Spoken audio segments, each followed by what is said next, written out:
So I think we're going to start the conversation with the topic of time preference. And now this is something, Saifedean, you popularized in your book, The Bitcoin Standard, and it's become probably the core cultural topic among Bitcoiners. And as I understand it, civilization itself is basically a reflection of the aggregate time preferences of the individuals that comprise it. So when we talk about lowering our time preference, we mean actually improving the process of civilization itself. How does Bitcoin, as a sound savings instrument, impact individual time preferences? And then in aggregate, how do you expect it to impact civilization as a whole?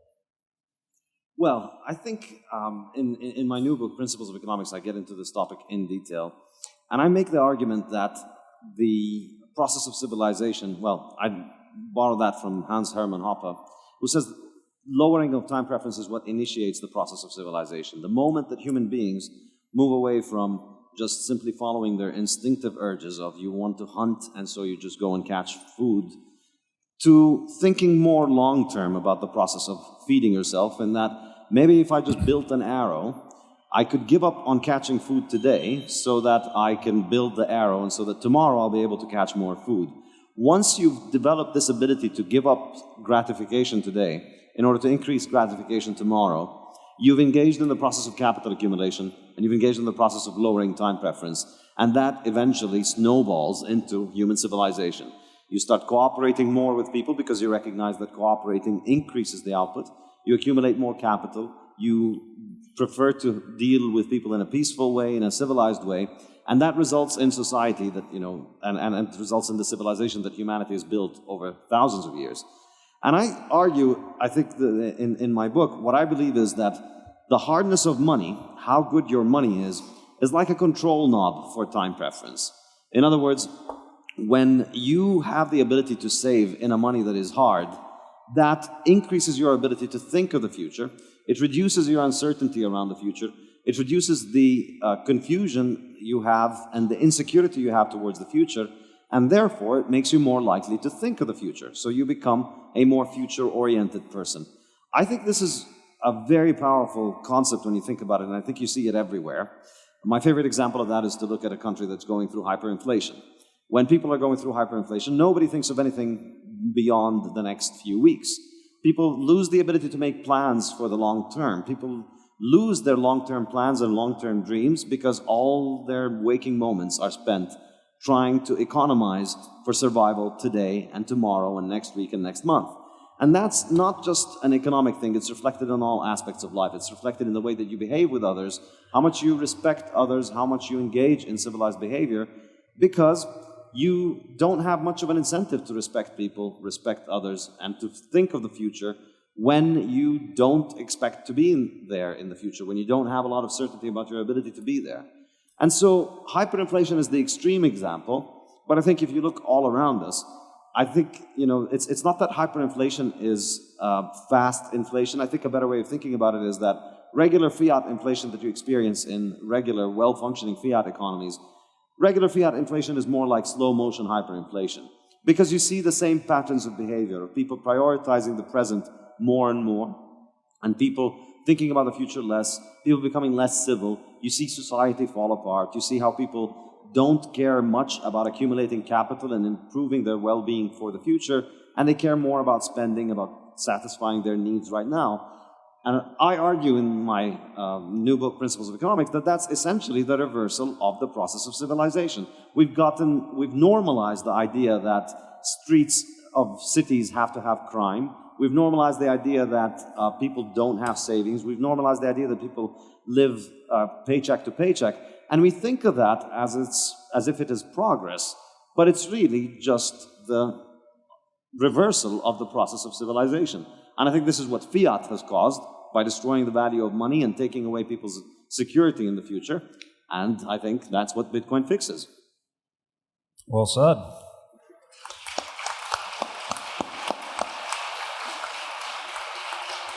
Josef, do you have some thoughts about the relationship between time preference and civilization?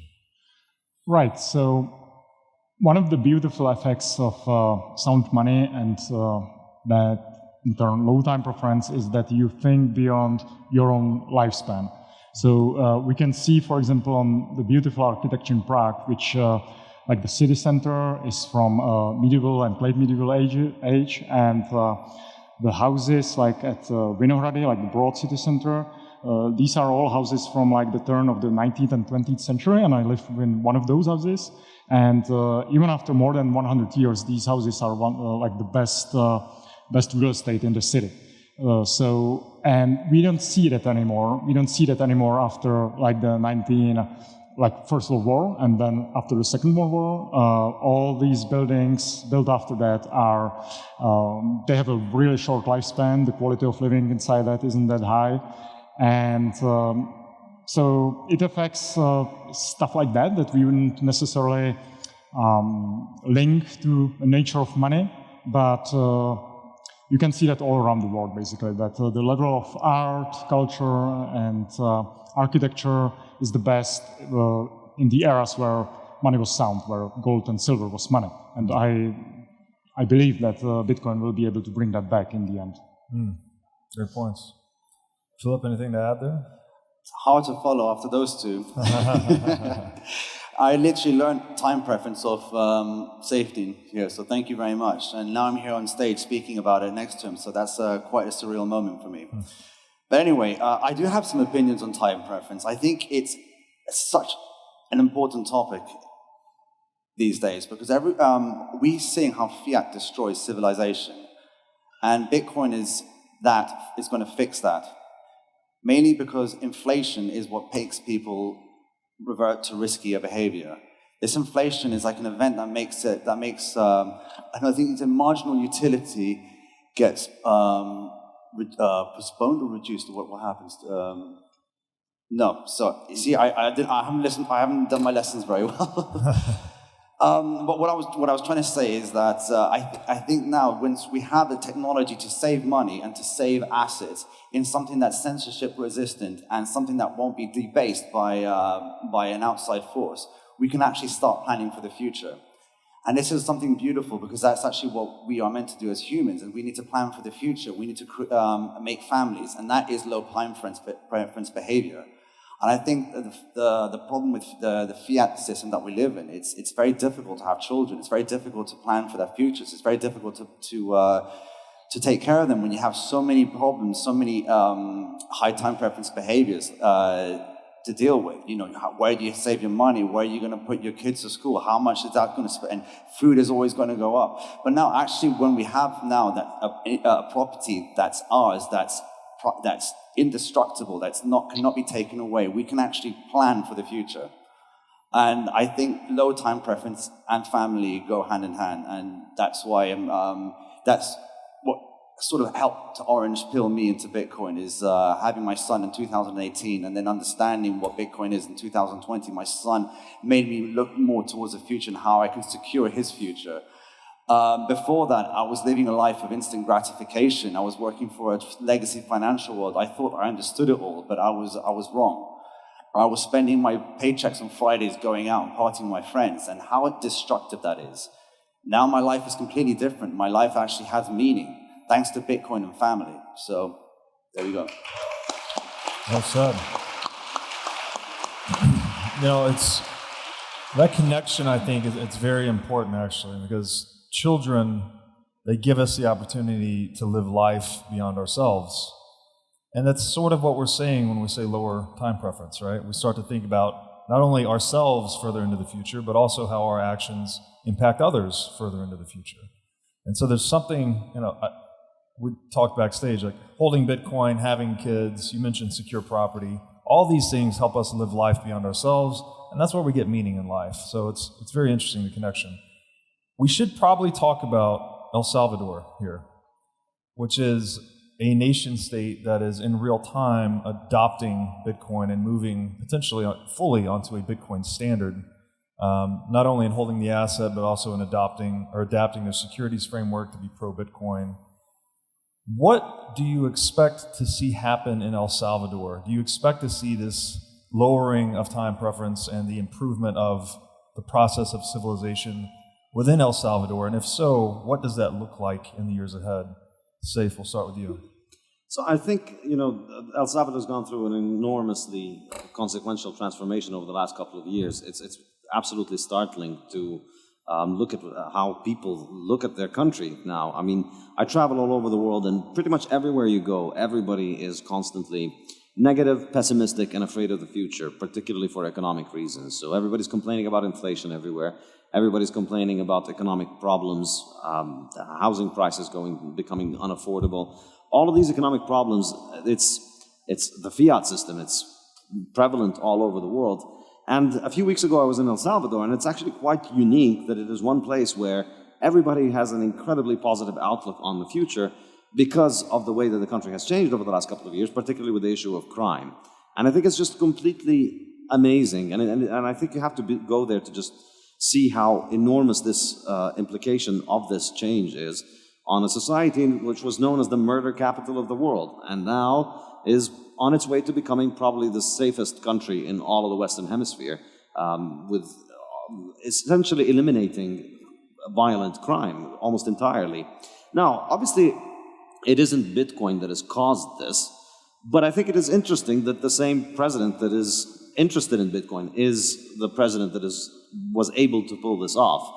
I think it suggests that the kind of low time preference thinking that prioritizes the future over short-term political gains is what drove that president to carry out those two enormously unique reforms. We don't see people managing to tackle crime anywhere that effectively, and we also don't see people adopting Bitcoin anywhere else, at least not yet.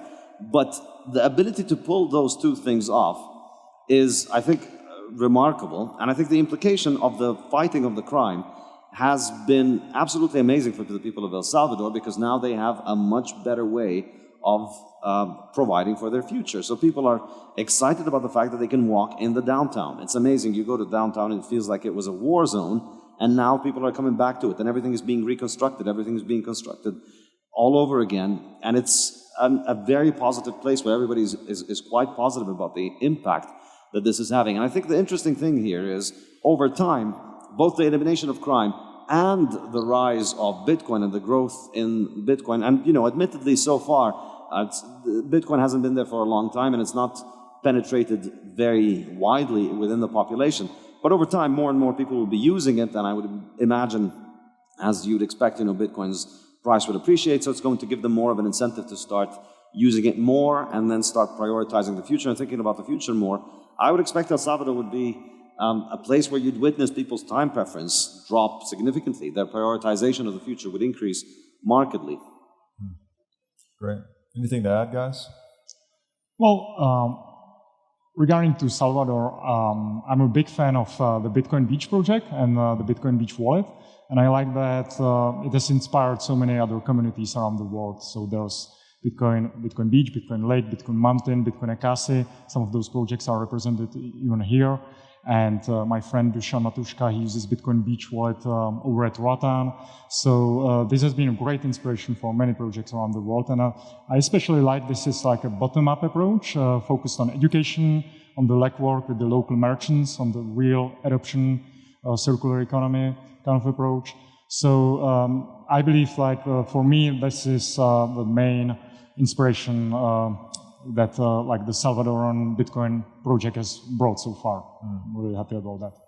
Yeah, something to emulate. That's definitely. I would also say that El Salvador is also is an fantastic case study that's going to influence the region. We're seeing now that in Central America, because I work in a company, Jan3, that we work with nation-state adoption as our way to speed up hyperbitcoinization. We understand that Bitcoin is a bottom-up approach, but it does need a top-down hand at times.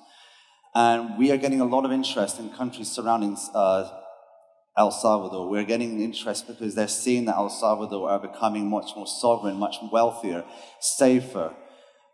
And this is really going to impact, it's going to have that game theory effect and that social proof effect that other countries will see what's happening in Salvador, and we kind of want that.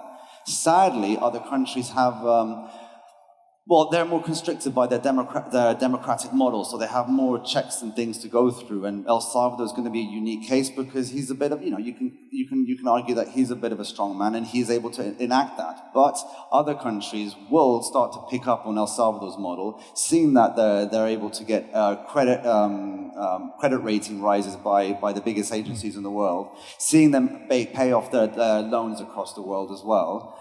And seeing that their murder rate has now dropped to the lowest in the whole region. This is unheard of. If you said to me that El Salvador was going to be the safest country like back in 2016, I'd be like, you're crazy. Also because I didn't understand Bitcoin back then. So I think El Salvador is going to be a fantastic case study for years to come. And I think what Bukele is doing over there is not something that will just last with him. He will obviously go at one point, but I think Bitcoin and his policies will have such a grounding effect, and that will last for a very long time. And that's what Bitcoin does, and that's the low time preference behavior that people will finally have that asset to save, to hold on to for their family, and that will encourage others around them, and that will increase wages around them, and others who are more, let's say, more driven by high time preference behavior will automatically be more low time preference after that. So it's going to have a knock-on effect.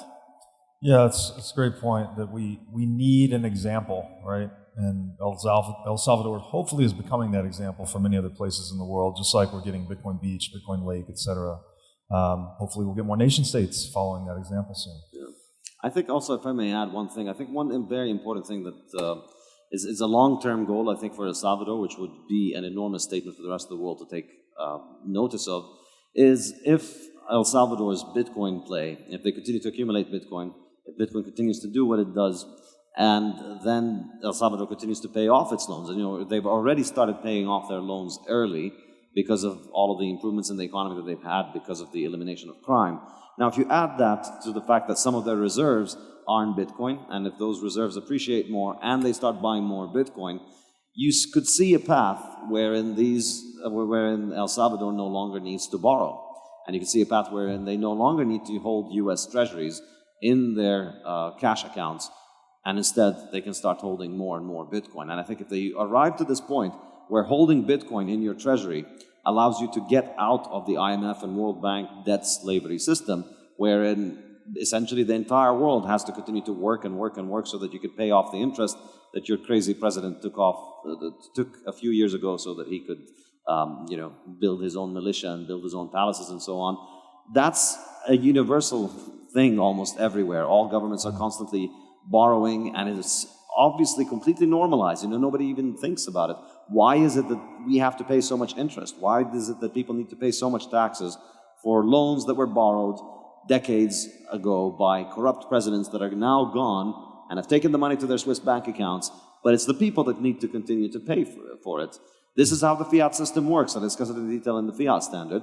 And it's a treadmill that's made to keep people working and keep harvesting their energy and their product and moving into essentially the fiat cartel, as I like to call it, the people who control this system, which is essentially not very different from the cartel gangs that are fought in El Salvador, but it's just much, much, much bigger, much bloodier, and operates at a much bigger scale. That, I think, really is the jackpot for El Salvador. If they manage to use Bitcoin to get out of the debt, because they would be able to hold an asset that appreciates rather than continue to be bag holders for the treasury bonds, which are designed to rob the people who hold them, basically.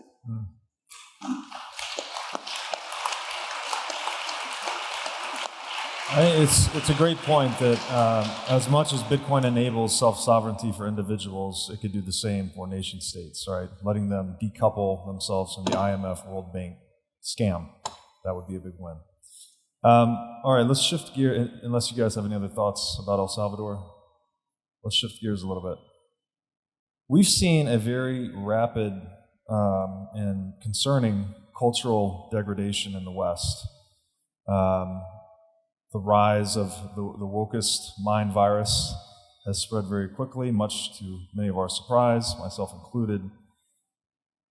How, in your estimation, is this related to the monetary standard or the economic standard?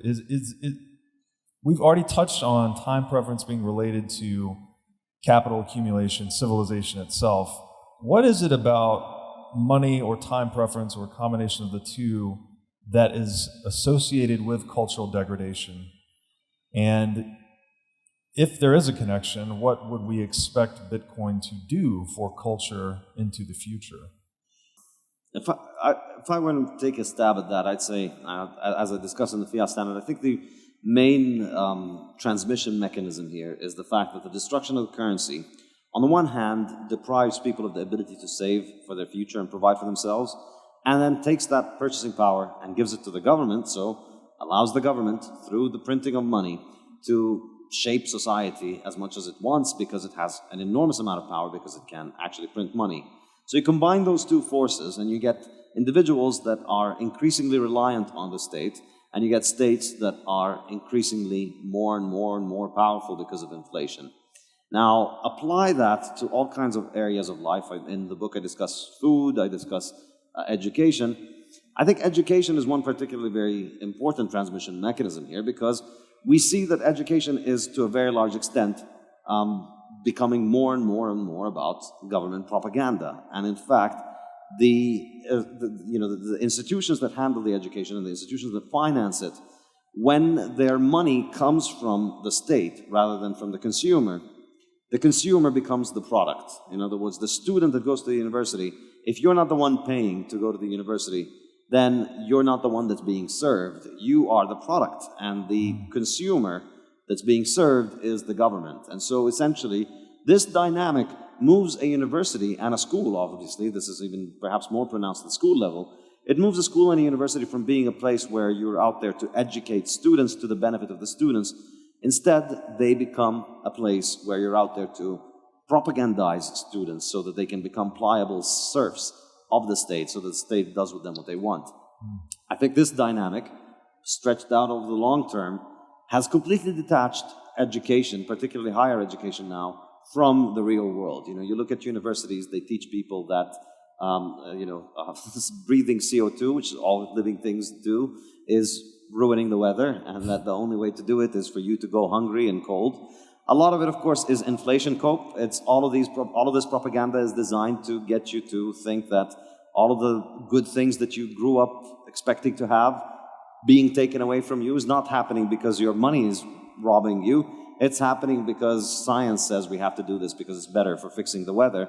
We're going back, to sacrificing people's lives to fix the weather. It's the destruction of education, it's the destruction of culture, it's the destruction of the institutions of education.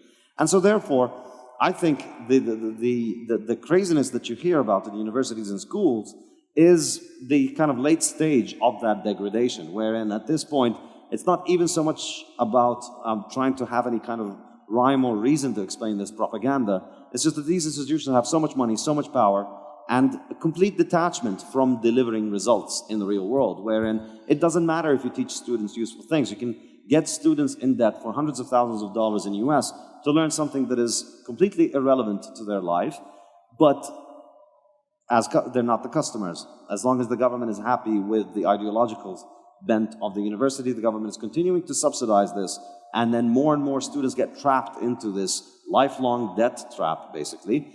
And as a result, of course, the universities can shift into just complete insanity, wherein they can teach all kinds of ridiculous nonsense and face no consequences for it. Mm. Yeah.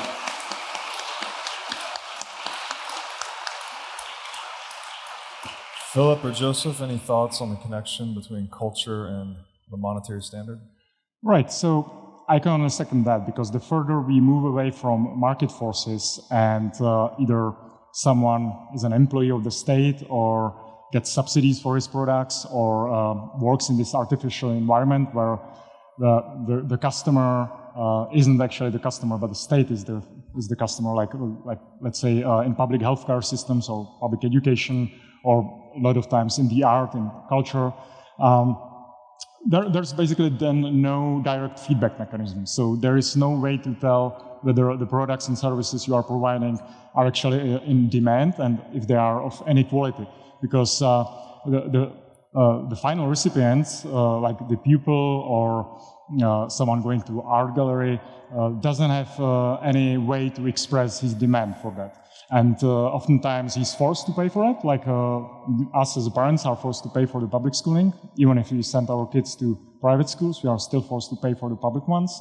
Us as patients are forced to pay for the public healthcare system, even though we visit private doctors. And there's no way for us to opt out of that. So if there's no direct feedback mechanism, we can, or the providers in such a system can provide any nonsensical, overpriced services, and there's no way to repair that. And this directly is influenced by the nature of money, because as Saif also said, the fiat money allows the state to have much larger budgets than they would have if they would be forced to tax people directly. If they can just print the money or issue bonds that the commercial banks and in turn central banks buy up for newly printed money, they are able to go along with this nonsensical system without the feedback mechanism for decades. And this is the result of decades of us living in such system. Yeah, it reminds me of this saying that if the product is free, then you're the product, right? So you've got to be wary of that. Do you have anything you wanted to add? Well, I mean, it's pretty obvious that central banks are the cause of cultural degradation. And now what we see with wokeism, I think we should call it out for what it really is. It's cultural Marxism, it's cultural Maoism. And that's incredibly dangerous. And central banking fiat aids that, is what's pushing for that. And yeah, I don't know how much to add to that, really. It's hard to follow up after those, what Josef and Saif just talked about. But really, maybe something on a personal note, because coming from a royal family, I would say that I think the end of the dynasty, of my family's dynasty, came post central banking, and that's when Europe really started to fall apart, and you could really pinpoint where culture started to fall apart, and that's where Yugoslavia was then backed by the West. Socialist Yugoslavia was backed by the West, as opposed to backing the West did not back my family in the kingdom, because that was an independent, asset-rich, sovereign empire at the time. They would rather back Socialist Federation of Yugoslavia because it was easier to control, and also, well, Tito, and it's easier to get them into debt because they want to spend it responsibly. That's the key thing. And it was a way to get control into Russia. And actually, Yugoslavia back in the post-Second World War did more trade with the West than it did with the East. About 60% of its GDP came from the East. But anyway, yeah, I was just saying that thanks to central banking, we lost the royal families in many countries, and we also moved to constitutional monarchies as well, which are subpar governance models, I think. That's another argument, but I think monarchy and low time preference are very closely linked. And this is something that Hans Hermann Hoppe touches in his book, Democracy That Got It Failed. He's not an advocate for monarchy, but he's saying that monarchy is superior to democracy. But of course, he's an anarchist, and anarchism is superior to monarchy. But he's saying he'd rather prefer monarchy in its pure form over democracy. Because democracy is, I mean, I don't know if this is a touchy subject over here, but democracy does not equal freedom. You know, a balance sheet with choices there does not equal, those choices are not freedom. It's just a choice to, your favorite choice for oppression, basically. That's what it is. And with monarchy, you don't have that. You have, in its absolute form, you have low time preference behavior. You make decisions that will affect, you have to make the decisions and bear those decisions for generations to come. You don't take too much for the people, because if you take too much for the people, they will rise up. You make sure your people, their private property is protected, just like yours is protected. And this has a long-term effect, that low time preference. And a monarchy essentially is family. A family is low time preference. They protect the culture, they protect tradition, just like religion as well. Very closely linked. Well said. Yeah, that alignment of incentives seems to be much more functional for a sustainable society, right, in a monarchy versus a democracy. It's hard to draw the lines where screwing up the money screws up the world. I think it was Ron Paul that said, It's no coincidence that the century of central banking and the century of total war were the same century. I mean, it's bad.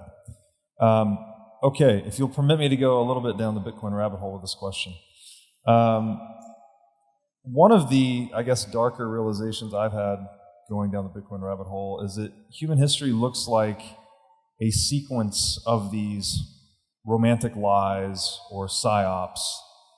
One group of people trying to trick another group of people to steal their stuff. Weinstein has this quote that I really like. It says, "The idealism of every age is the cover story for its greatest thefts." And so, Marxist Russia, right? We had from each according to their ability, to each according to their need. Total bullshit, intended to steal everyone's stuff. Recently we had no one is safe until everyone is safe. More bullshit to print money. The question is, if these romantic lies or psyops are being spun to steal people's stuff, presumably that would be the incentive, right? To be able to either print the money or abolish private property or whatever the thing is. If Bitcoin is this form of private property that's very difficult to break or potentially impossible to break if it's done correctly, will it have an effect on this recurrent pattern in human history? Will we perhaps stop trying to psychologically manipulate and dominate one another to steal each other's stuff as a result of Bitcoin becoming like a monetary base for the human species? I mean, I'll say that I definitely agree with the premise. I think whenever you hear somebody offering a selfless solution, generally it's an excuse for printing money. And I think history is full of that. And I think, we've had the fiat scam going on now for a century, pretty much, since World War I it started. And we can look at the track record. Numbers don't lie. There isn't a single currency that went off the gold standard that today is worth more than 1% of what it was worth under the gold standard. Pretty much they all lost 99% of their value. If you measure it in terms of gold, and in terms of real goods and services it might be even higher because gold probably hasn't kept its own value. So, the dollar used to be it used to be $20 for 1 ounce of gold. Today we're at about $2,000 per ounce of gold, so 99% reduction. So this has always been the case. Always central banking and fiat money come in with all of the nicest of pretexts and nicest of intentions and the most heart-rendering stories about how we're going to use this new magical technology that allows us to advance humanity by printing money and giving every girl a pink pony and every boy a superhero status and making everything for free because now we can print money. And yet the end result is nobody can save, everybody loses their life savings, and everybody gets put on this treadmill where they need to work all the time in order to be able to survive. And we see the result. We see the result after a century. I don't think you can isolate this. And I think all of the criticisms that blame this on capitalism or whatever, it's also part of these silly pretexts because it's also very useful to blame people who are just acting freely to improve their own life as if that is the problem. And then the solution is, of course, to print money and give more power to the government to fight it. So I definitely agree that it is a scam, and I am optimistic that Bitcoin fixes this because ultimately, if I were to express it, it's an engineering problem. Before Bitcoin, you had no choice but to go with a geographic monopoly for the settlement of your trades with the rest of the world. You could not use your gold except when you face people, in your own street or your own neighborhood. For everybody else, you needed to send money through institutions, and because gold is very expensive and heavy and difficult to move around, these institutions had to be centralized. The states always took them over, and then that unholy alliance of state and bank developed into this bastard monopoly that we have today, that is the central bank that is basically destroying the entire planet. We had no way of opting out of that until 2009. Now we do. We can just simply choose to opt out as individuals, and we can see the results. It's been working out better, I would argue, for people who have opted out. And I think it's going to continue to work better because, the fiat system is not going to stop being a scam. They're not going to figure out how to stop robbing people and provide everybody with wealth and savings forever. That's not why the system was built. And I think Bitcoin is not going to be corrupted in any meaningful way that is going to take away its ability to resist inflation, to resist some authority being able to take the fruits of your labor by simply printing the money that you use. So with those two forces set in motion, I think, it's quite optimistic. And, it is optimistic because many individuals, many people in this room have escaped inflation by using Bitcoin. Well said. Joseph? Right. So Bitcoin can fix the legal plunder that is inflation, but it doesn't do it by itself. Because if we give away our Bitcoin to the Coinbases of the world, then these institutional custodians are able to create paper Bitcoin. And I believe that is what actually happened at FTX. So the only way for Bitcoin to fix things is if we do it right, if we self-custody the Bitcoin. So, because if we give it away to these custodians, this is what already happened in 1933 when the US government confiscated all the American gold, because it was very easy to confiscate because this was stored in the bank vaults. And the government also knew who are the holders, so it was very, very easy to confiscate. And the similar system is now arising with these huge custodians. Fortunately, they are failing. They are too dumb to leverage that. So fortunately, the stuff like BlockFi, Celsius, FTX has failed and alerted us to that danger. But we need to see more of that. We need to see more people taking self-custody of their Bitcoin and not allowing the system that has been here before with gold and banks to arise again. Great point. Yeah.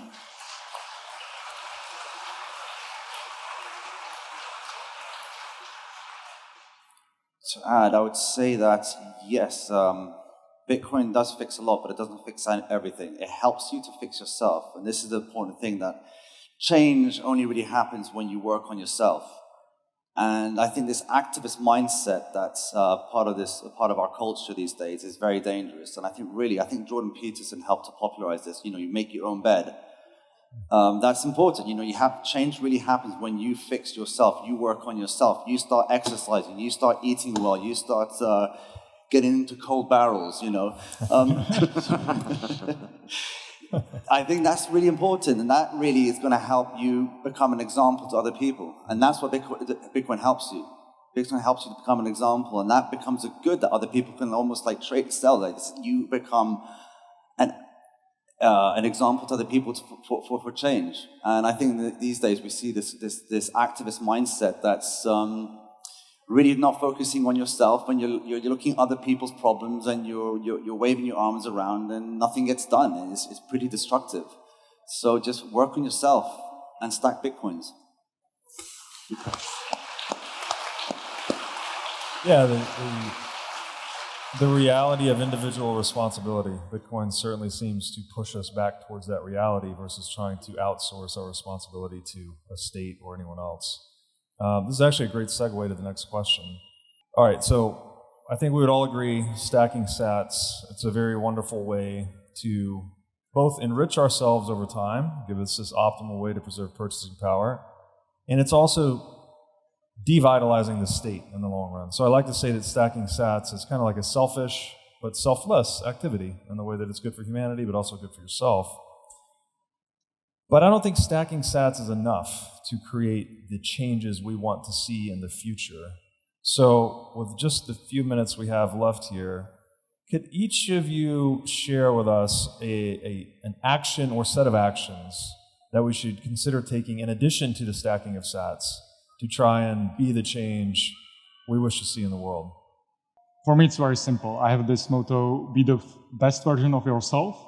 And that can mean very simple things like doing one pull-up a day is better than doing zero. And if you apply that to all the aspects of the life, you will see this gradual but very steady, very reliable improvement. I think a trap that many people get into in Bitcoin, once they finally get Bitcoin, once they actually understand how it works, I think everybody to an extent falls into this trap initially, which is once you realize how the world actually works, how fiat is such a scam, and how Bitcoin is so much better, you have this kind of inescapable conclusion, all right, that it's all going to blow up tomorrow. You know, everything is going to fall apart tomorrow. Like, you may remember a few weeks ago, Balaji made this highly publicized claim that within 90 days, Bitcoin is going to hit $1 million. I think pretty much, if you look deep down inside, you know, the moment that you actually got Bitcoin, the moment that the orange pill hit your cerebral cortex, you had a similar thought. You know, the dollar's going to die next week and Bitcoin's going to the moon. And the dangerous thing about this is that you think that, all right, well, let me just buy a little bit of Bitcoin and I'm going to sit here and watch the world fall apart and while I become rich. And of course, you know, generally, most people get orange pilled at the time when there's the maximum hype, when there's the maximum curiosity about finding out what's going on, when there's so much attention being driven toward Bitcoin. So most people who get that realization, unfortunately, get it toward the top of the Bitcoin bull market. And so not only does the dollar not end next week and Bitcoin doesn't go to $1 million, in fact, usually for most people, the dollar appreciates compared to Bitcoin for another year or two. You know, after the bull markets stop, we have another year or two of stagnation and the price crashes. So I think a lot of people have suffered from that because, you know, they focused on the idea that Bitcoin's price is going to go up rather than just focusing on thinking of this as a long-term thing. So I believe the healthy way to do it with Bitcoin is not to trade with leverage, is not to get in with expectations of it changing your life tomorrow. I think it's understand that now you have a tool that allows you to save. And so you take advantage of that by living a life that is optimized for benefiting from this tool that is an extremely powerful tool, which is saving, which is something that basically we haven't had for decades, if not a whole century, because for most people, the uncertainty around their money has destroyed their ability to save. So I think what's more important, or as important as stacking sats, is also being productive. Spend less than you earn. So be productive, figure out a way so that you can earn more money than you spend, reduce your expenses, increase your output, and then put the difference in Bitcoin for the long term. Don't get in with the expectation that, you know, next year when I'm going to be rich, I'm going to do this and this and that. Just switch to, rather than a new, you know, rather than a destination of next year, this is going to be, I'm going to be rich, switch to a new journey rather than a new destination. And the journey is, I work, I earn more than I spend, and I put the difference in Bitcoin and let it sit there for the long term. Good advice. Any closing thoughts? We're out of time, but quickly to add what I was saying before, yeah, apart from stacking sats, I think, yeah, a healthy, fit body, having love at home, and a proper education is not something that can be bought, but something that has to be earned, and that's low time preference. So I'll finish with that. Proof of work. Yeah, proof of work, absolutely. All right. Gentlemen, thank you so much. Thank you, guys. Very educational.